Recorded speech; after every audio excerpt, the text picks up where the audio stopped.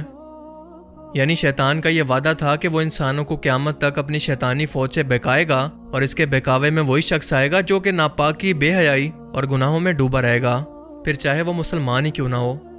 کیونکہ اس جادوگرنی نے بھی بالکل یہی الفاظ استعمال کیے کہ پریکٹسنگ مسلم، یعنی نام کے نہیں بلکہ دین پر عمل کرنے والے مسلمان اس سے بچے رہتے ہیں۔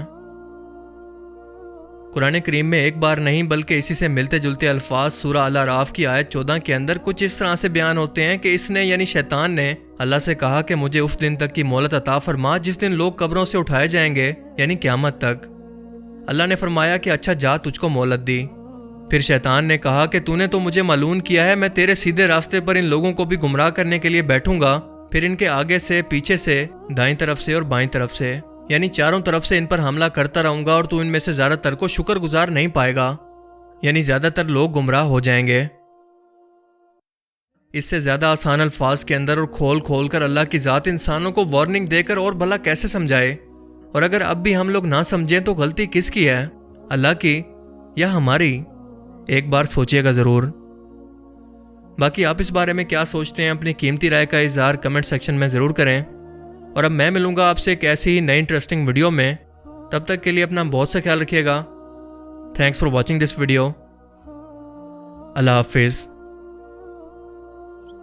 Is this some kind of a good egregore? Well, for them, yes. This egregore is good for adepts who contribute good energy to it. How do you sense it? For instance, you have found an energy trace of such person. What's next? Do you try to drag him somehow to visualize this threat and you fail? Or how do you do that? It disappears. I cannot get a grip on it. I focus on it, but something immediately knocks me out of the flow, just like that. Or I visualize a person in front of me clearly and can affect him even at a mental level, but some image is not created in my mind at all. I even look at a photo, reproduce an image, but it vanishes from my mind.